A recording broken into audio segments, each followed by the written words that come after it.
Good morning. My name is Zachary McNatt, and I am the lead assessment developer here from Schroeder Measurement Technologies to give an item development presentation and a test development centered training for the NFPT. So many people wonder what the purpose of the examination is. So the purpose is to enable qualified candidates to demonstrate competency while precluding unqualified candidates from achieving the distinction. So basically what we are trying to do with these examinations is if anybody that is competent or has the information or the knowledge to potentially pass the exam, we want to give that ability to them where if they have the knowledge or the skills or the abilities to pass, that they have the chance. Meanwhile, we don't want to enable candidates that are just test-wise to be able to take the exam and pass it based off of guessing or process of elimination. So while you are writing your items, there are some security pinpoints here. You want to always make sure that you keep your login and password information secure. The first time you log into the bank, make sure that you change your password, which you should be prompted to do on your first reset when you first access the bank. Access the test development center from a secure location.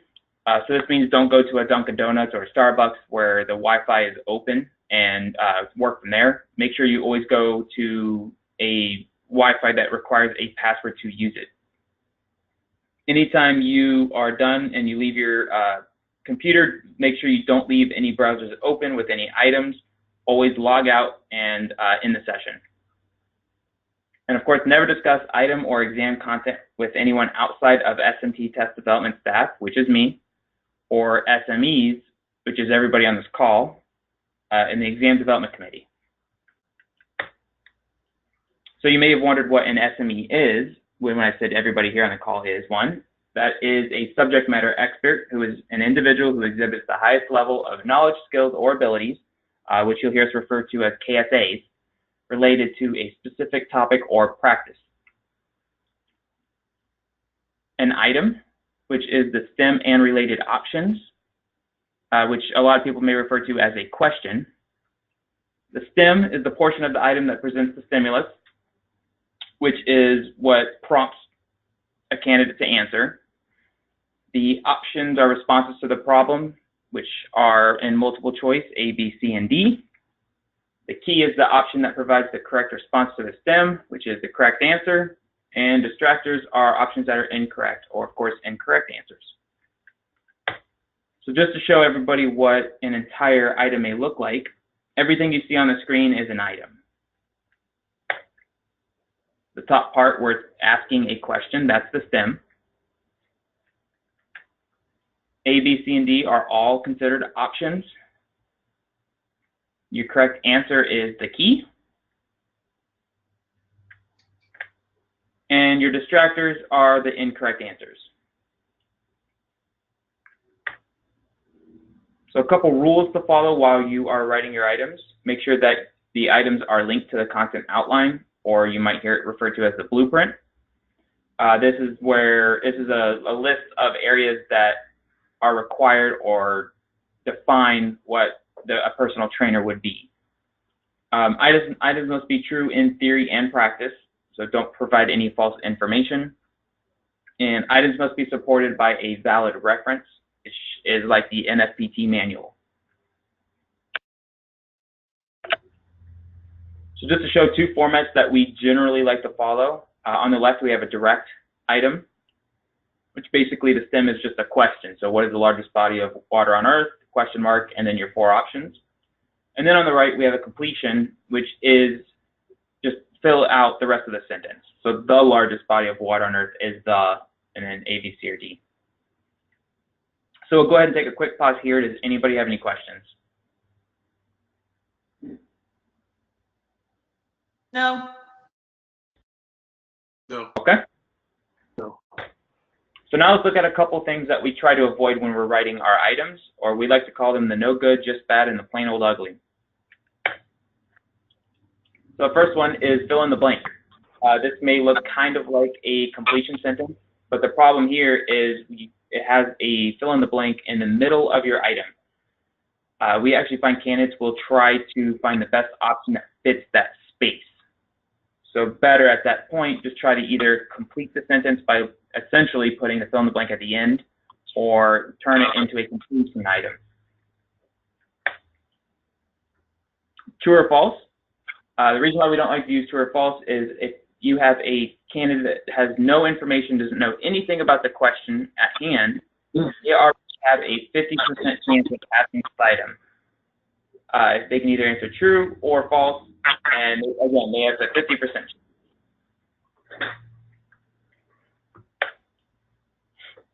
And last but not least, negatively stated. So as you see here, it's asking, John Wayne starred in all of the following movies except. So we try to avoid these negatively stated items, something that's asking the except question, the not question, least question. Candidates have to think for, it takes them 2 to 4 more amount of time to answer something that is asking the opposite versus the correct answer.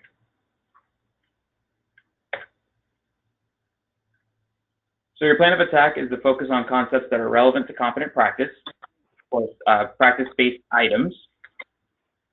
So something that's being used in the industry today, something that is relevant. You don't want to provide just common knowledge. Items should be appropriate for the type of candidate, such as education and experience levels. So we usually refer to this as what are the minimum requirements for a candidate to sit for this examination. And the concepts of the items should be worth including and are important in the exam.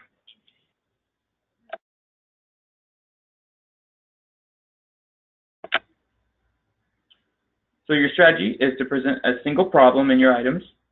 If you find that you're asking more than one question within the STEM, try to separate. You can probably make multiple items with that. Try to be as clear and concise as possible. Provide all necessary information within your STEM, but also be free of style errors such as teaching statements and fake STEMs, which we'll look at in the next few slides. Remain free from creating potential biases. Use titles such as manager instead of someone's name or trainer. Refrain from mentioning sex, age, or religion unless it's imperative to understanding the item content.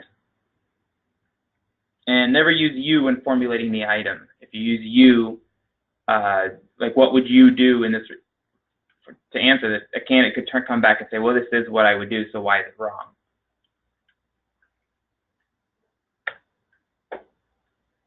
So just to look at some of those style errors, here, the first one here is a teaching statement. So as you see, we have in red, the pieces on a chessboard are king, queen, bishop, knights, rooks, and pawns. And then you have the question part of the STEM. So for a candidate that has this knowledge, this doesn't mean anything, but somebody that is test-wise, you're providing additional information for a potential item down the road. So this exact same item can be asked without including that teaching information. So again, which chess piece was originally called the elephant? Now you're asking somebody, do they know this or not, without providing any additional information that's not needed. The next style area we're going to look at is a vague STEM. Vague STEMs are just something that doesn't provide enough information to keep your options in a certain topic. So here we have Leonardo da Vinci was. Well, what was he? Was he an artist, born in the United States, a vegetarian, or a twin? Or if you know anything about Leonardo da Vinci, you probably could assume that he was an artist. But do we know that he was a vegetarian, or was he a twin? So instead, as you see here, try to formulate your STEMs where you can put your options within the same range of subjects. So which of the following works of art was created by Leonardo da Vinci? Whereas these all are not maybe paintings or drawings or something that a painting on a ceiling, they're all still a form of art. So does anybody have questions at this point? No. No. Nope. All right. So when writing your options, make sure that they are as parallel as possible, meaning you don't want your key to be significantly longer or have more detail than your options. Keep one clear and unique key. You don't want to have one key that's correct and then a second key that's more correct. You just want to have one key, nothing else is potentially correct. Avoid the use of always or never. Distractors are real and plausible, but they are not tricky. We don't want to put something in there that's just to trick somebody up. We want to make sure that somebody can answer an item based off of their competency, not whether they can read correctly or find the fine line between what's more correct or so forth. Numeric options are ascending or descending order. So basically, if you have 1, 2, 3, 4, you could also put them on the item as 4, 3, 2, 1. Both are acceptable. Do not use all of the above or none of the above, and do not combine options. And look at a couple of these here. So parallel options, using the same amount of detail throughout the item. If you immediately look at this item, you could probably assume that A is correct. B and D have 1 or 2 subjects to it. C has 1. However, A has 5 different subjects to it, 5 details, and you could probably make an assumption that that's the overly correct answer without even reading this item. Next, we're going to look at subsets. So subsets, this is where we're talking about the more correct answers. So for this item here, it's asking what is the first step in a tattoo service? So you have confirm, collect client demographic information, or gather client medical history. All of those could probably be in any order correct. However, D, conduct a client consultation, contains all of A, B, and C, which makes it the all of the above correct answer, which we try to avoid. So a couple considerations to review. Make sure you review each item to solve or to remove style issues, and we'll look at some of these issues on these next slides. Cluing, which is basically something in the stem that relates to the options, and more importantly, your key. Always correct keys.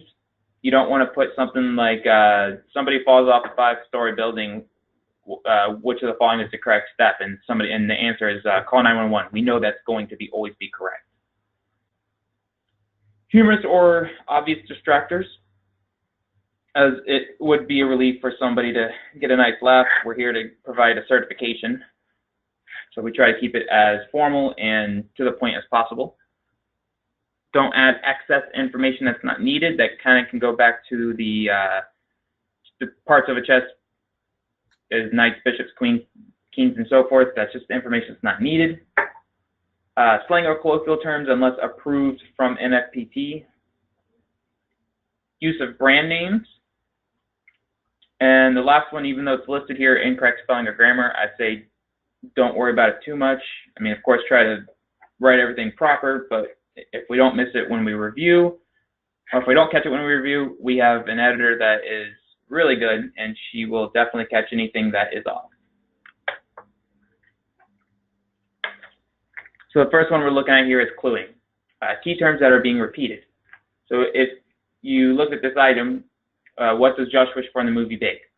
So you have to win the lottery, to be famous, to never grow up, and of course, the last option is to be big. You could probably make the assumption, more times than not, that the answer is D, delta. So instead, you can either remove the word big from your option, or you can add it to each one.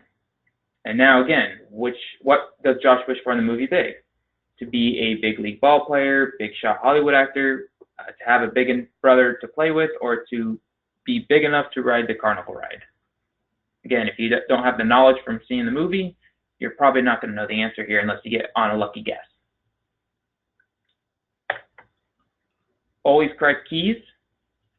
Of course, we don't want to put in options where it's no matter in what situation, it's always going to be, it's just an obvious correct answer. So a client sends a practitioner a friend request on the social networking site. Friend face, what should the practitioner do? Accept, decline, or never acknowledge. Any of those could be the correct answer. However, the absolute correct answer to do any of those three would be D, refer to company policy.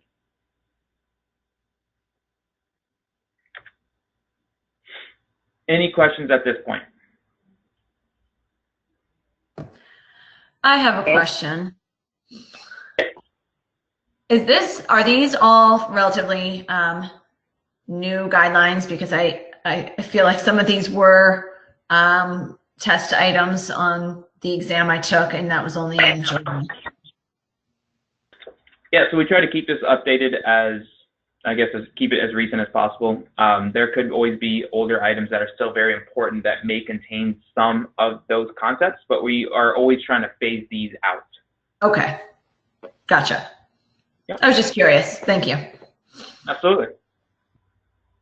Any other questions? All right.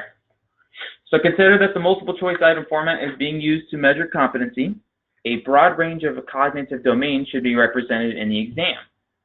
You may have heard me say this earlier, the KSAs, or knowledge, skills, and abilities, are just some of many different styles that you can use.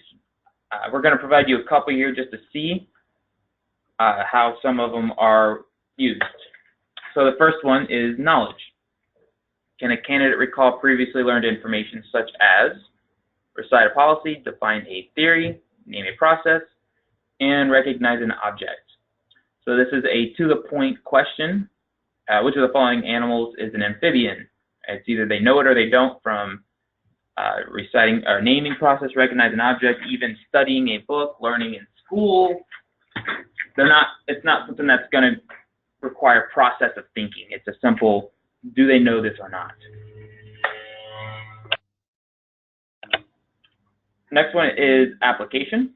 Can a candidate use knowledge to solve a problem, such as calculate, interpret, and respond? So now a candidate is provided an item that is where they do have to do a little thinking. They're provided a scenario, and then they must respond with a way to resolve or to apply something to resolve the problem. And the one that's a little bit more challenging, of course, is critical thinking.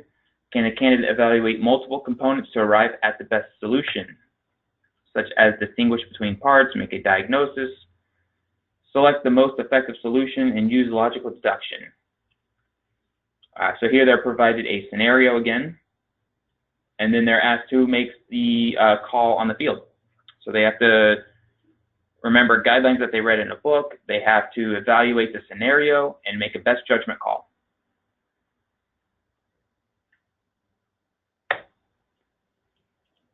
So consider the following criteria as you draft your items. Is the item relevant to competent practice? Is it accurate to theory and practice? Is it supported by current professional literature, research, and references, such as the NFPT manual? Is it important and worth testing on the examination? Or in other words, is this something that tests competency to become a professional trainer? And is it appropriate for the target candidate? So again, we're going to use the words minimally competent, but basically, is it something that is worth testing that can prove that they can practice safely? And of course, the answer to each of these questions should be yes. Okay, so that's the end of the item presentation. Does anybody have any questions regarding the presentation before we move forward to look at the item writing software?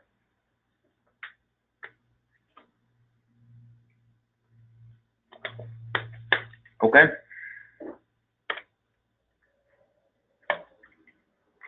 So just to double check, everybody should now see a website, and the home screen is Schroeder Measurement Technologies, Inc. Test Development Center. Is this correct? Yes. Yes. All right. So when we reset your passwords to begin item writing, you will receive a user ID, a temporary password, and it will have the link to the item development software.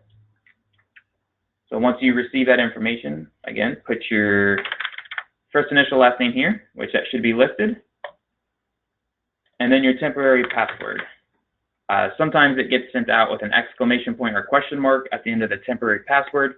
Just keep in mind that that is part of it. A lot of times, a lot of SMEs will overlook that, thinking that's just the end of that sentence. So once you have everything on here, go ahead and log in. And just to show you, it's actually going to bring you here first to your modify password screen. So you're going to go ahead and put that temporary password in here again. And then a new password and a duplicate of your new password just to verify that you entered the correct keys. And then hit change password. Once you hit change password, it will bring you back to the home screen here. If you ever want to change your password again, that button is right up here on the top left. Just to show you briefly, once you access the bank, you can always change the color scheme. It's usually like a sandy color. But you can pick just virtually anything that you want and apply it. And there's also some templates that you can use that are all through here. And then make sure you set your preferences or it won't be set. So again, and then this is your back button. That should always be there on most of your screens to go back to the next page. Don't use the one in the browser or else you'll get an error. So once you have your password set, you have the color that you want, or you can use the one that's already there. You should make sure that this, where it says select a bank, says NFPT OIW, which means the online item writing. If that is correct, go ahead and hit begin. If not, make sure you email me or Angie, and we can make sure that that gets changed for you. So once you hit begin, it will bring you to the main menu, and you should only be able to access item development. And then once you reach the item development menu, you should only have access to the create edit and the search option. So we're first, this is where you do the majority of your work, or basically all of your work. You load in, you're actually going to have a blank item, but I had this one up just to show everybody what everything looks like, and which we'll create a new one just to show you. So here's where, again, you do all your writing.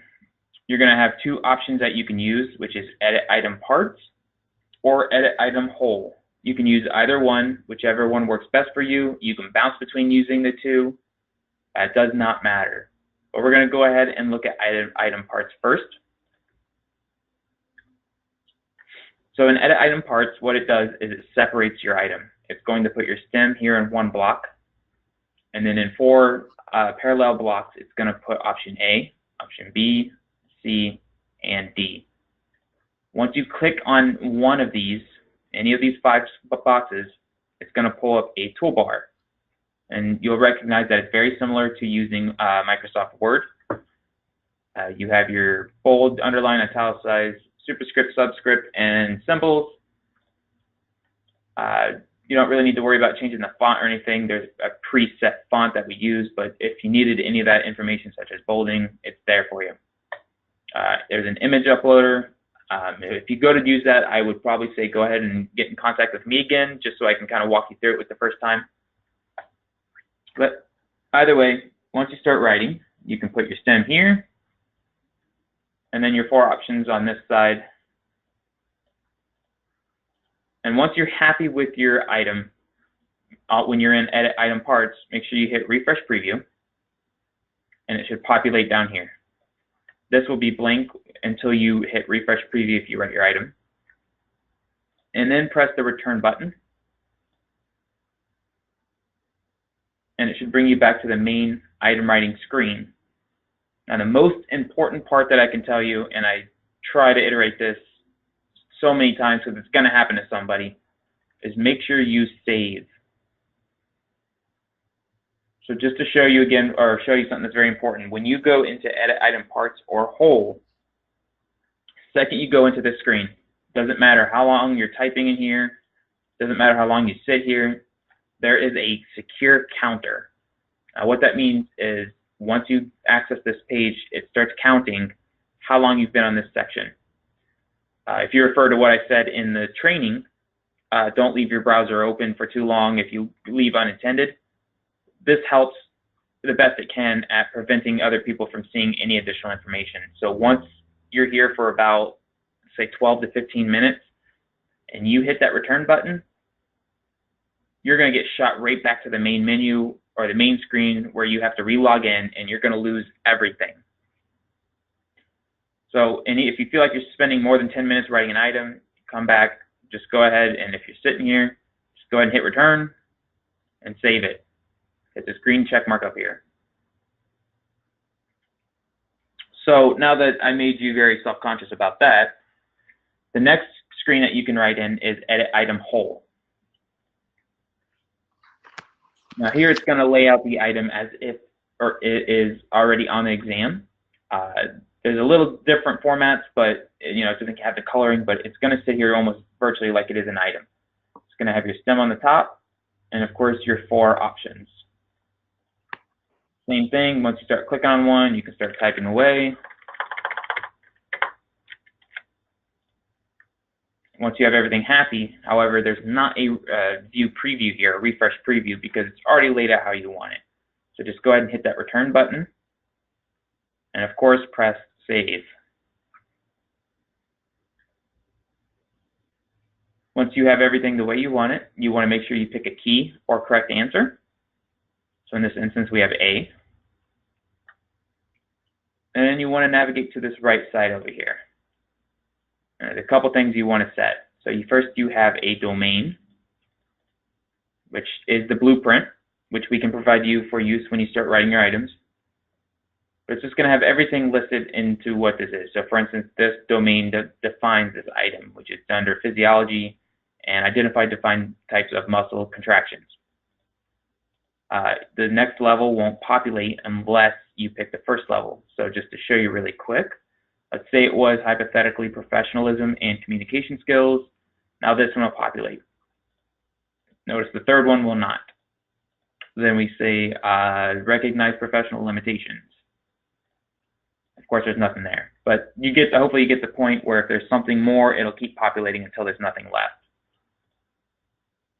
So we're just going to put it back. So once you pick your domain, make sure you reference this. Ideally, you want to put the NFPT manual and then the page that it is. So let's say this one is the manual page 14. And that would be the best way to do it. We have version 7 already pre-populated here. So all you have to do is add the page number if you wanted to.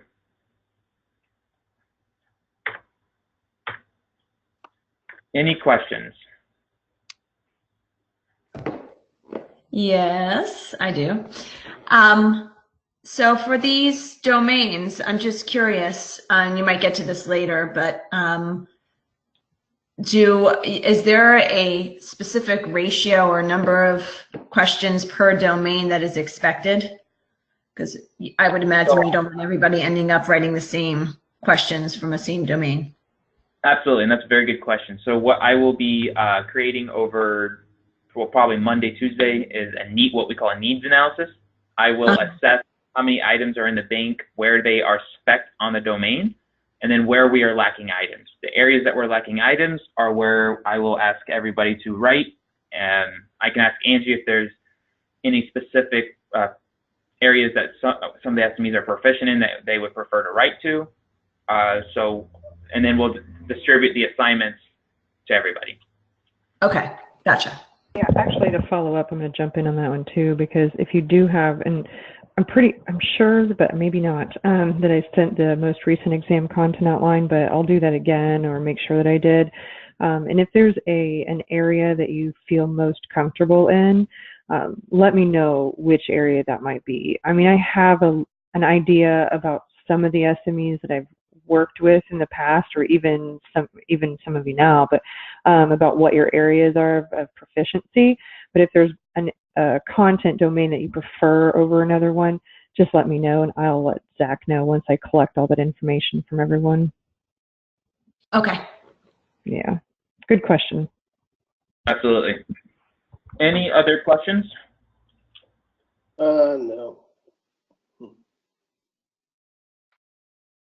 Okay. Yeah, I do actually, about the domain. I might have missed a beat here. How do the domains differ from writing the actual question? I guess I'm just need more information on what a domain is, or these different levels, and like, are we creating those, or are those pre-populated?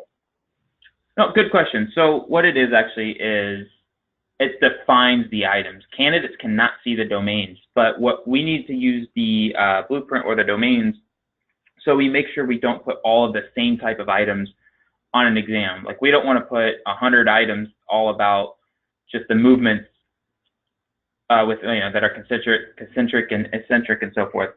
So what happens is we have this whole giant list of blueprint or KSAs that define important factors or topics within this field of work.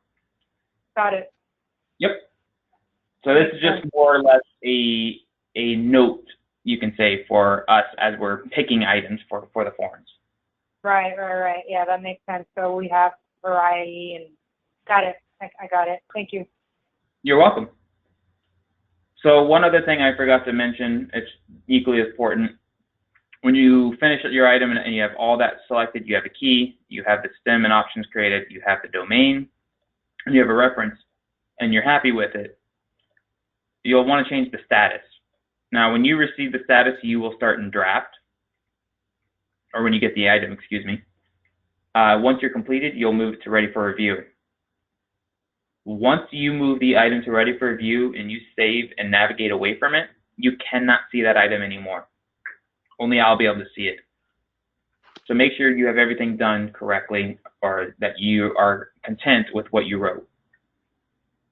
Now to begin another item, you have this add new button up here. You want to go ahead and press it. It will prompt you in the center of your screen. Do you want to add a new item? Go ahead and press OK. And it brings you here to a fresh new item. There's no stem and options. There's no key, no reference, no domains. But the domains are there for you to populate. Okay, so there's that. If you have multiple items, you can go previous and next, or if you know the item ID, which is up top up here, so 782. So just to show you really quick, I'm going to go back in. You can hit go to, item bank reference, which is the item ID, 782. And there it is, we're right back to it. So now we're going to show you the search function. And again, that was your back button to go back from the screen. Don't use the browser. And you're going to come back to the item development menu. You're going to hit search.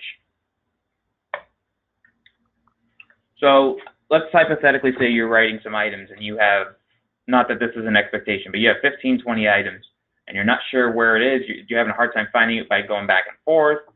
But you know the topic or something that's part of it, right?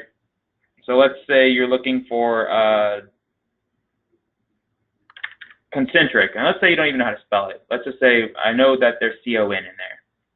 You hit search, and now you have a big, this is a overly big list than you'll have, just because I can see every single item. But maybe that'll help you find it. So maybe you're like, well, what about C-O-N-C? Oh, I hit the wrong button, sorry. C-O-N-C, click here to search. Now I'm down to 17 from 152. I can look at them through here, and I go, okay, there's the item. And then you just hit this review button, and it'll bring you right to it. You can also search by domain. So here's level 1. Let's say we were working in human anatomy. Okay, now I have 60 items. Well, I know it was human anatomy, and I was working specifically on a skeletal item. So here's recognize muscle type skeletal. If I hit the wrong button one more time, sorry. Click here to search. So now we have 11 items. Is there anything else we can define? So no, that's it. That's all for 1C. But I have the items here. I would assume if you would have no more than 1 to 3 items that you could look through. And again, you can click on them to see if they're there.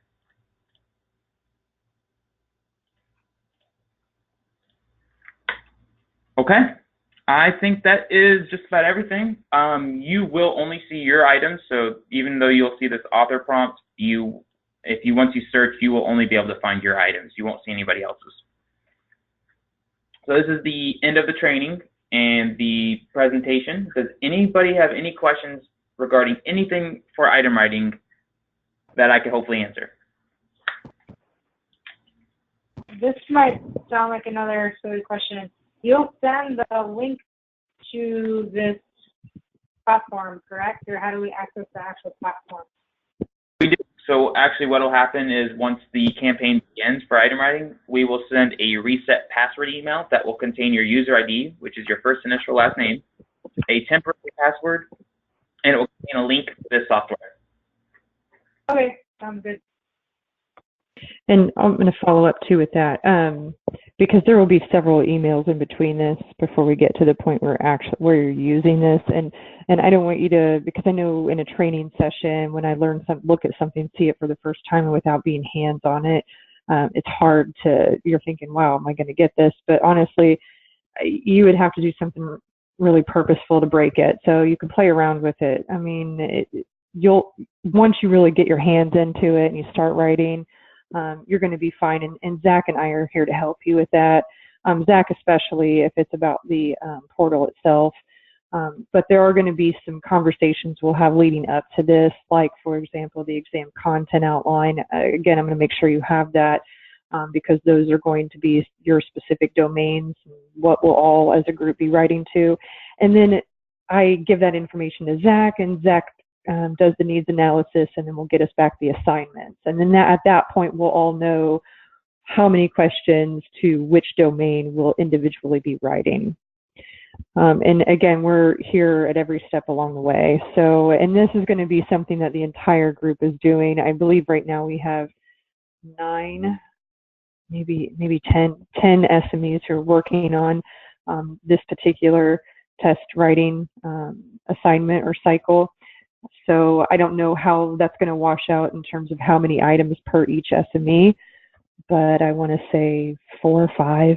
I don't know. Maybe I'm wrong about that. What do you think, Zach? I mean, if we had to guesstimate, they'd be writing like 5 items apiece. Yeah, I mean, I don't want to give a tight range just because I haven't done a complete analysis yet, but I'm going to say no more than 10, and I think that's highballing it.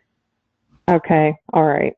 Yeah, we try to spread the wealth on that one. So I think that's all that I had to add. But yeah, so are there any questions?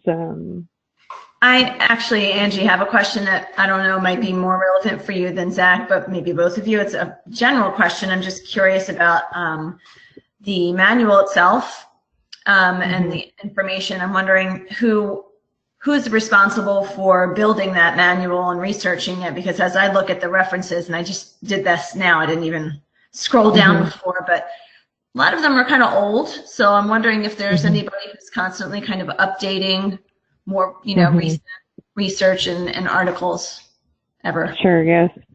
Yeah, it's actually an annual review process, and it's a completely different side of our organization. So it's the we're on the certification side, and then there's the education side. Okay, gotcha. So there is a board of education.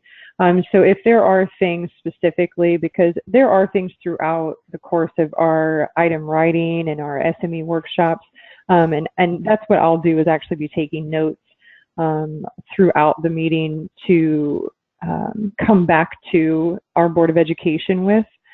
So if there are specific concerns or updated material that needs to happen, and this will all be caught as your writing items. I mean, things like that will jump out at you, So during the workshops, I'm honestly taking meticulous notes about the education updates or review suggestions by SMEs that may or may not have gotten lost in an update and their annual update, or may be timed well around an annual update. I think that's actually going to be happening again in January. Like, they're going to start the process for that in January. So they'll be into it a little bit by the time we have our February workshop. But that doesn't mean that they can't. I mean, there's still enough time to make changes and improvements. So yes, we do have a group for that. And I'll be the liaison essentially between our SMEs and Board of Education. Awesome. Yep. Yeah. And please, don't ever hesitate to, I know there were some things we talked about, and that's why this has all happened, because you really dug into that manual, and I really appreciated your insight into that. Thank you. So that's, I want to hear those things, and I'll definitely make sure that information gets to the right people. You got it. Yeah, thank you. Is there anything else? We're a little early. Or a little early. And actually, you did bring up you where just talking about messing around in the bank, and don't be afraid to break stuff. So I'm just gonna throw that out there again. So if you're messing in the bank, if you're scared to press a button, don't worry about pressing that button. Press 1,000 times. If you knew how many times I had IT come over to my office asking me what the heck did I do this time, I've broken almost everything in the bank, and just know it's always fixable. Yeah. Yes. Now, we can't fix your computer if you get mad at it and kick it or throw it through a window. Nothing we can do about that. But, or you break your headset, sorry. Every headset was already broke. Yeah.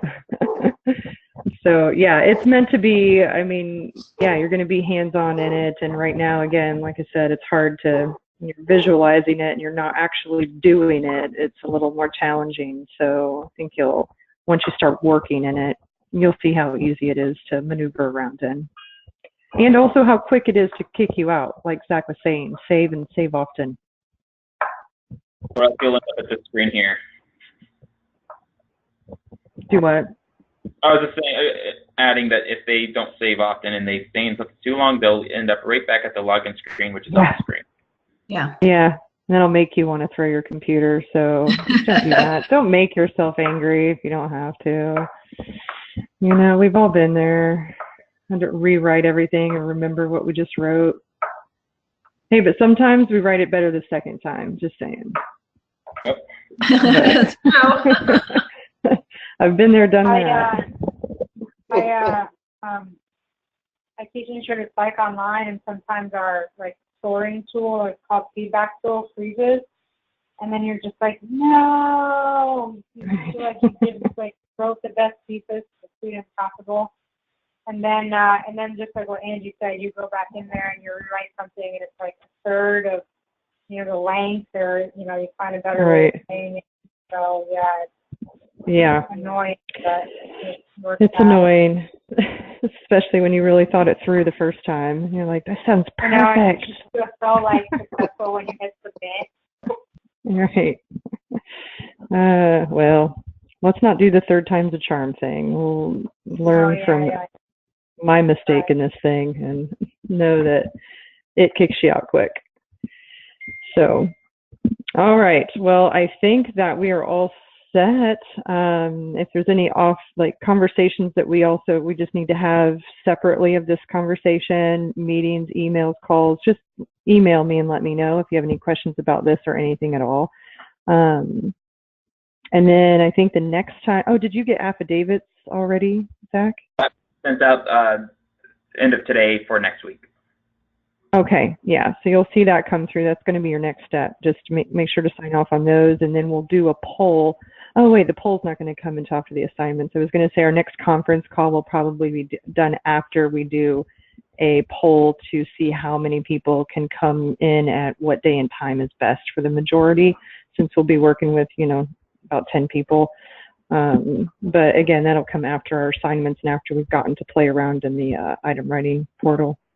Okay. So if no other questions, then you all have a wonderful weekend, and I hope it's a beautiful beginning of fall. I can't believe that's already here for you all. Yeah, and hopefully you're not getting hit with the rain. I don't know if we have any on the East Coast. Yeah, I'm in Virginia, and it so far has completely carved out completely around me. So we're just going to get some rain, thank God. Mm-hmm. That's awesome. I'm glad you know. Yeah. Our thoughts and prayers are with the people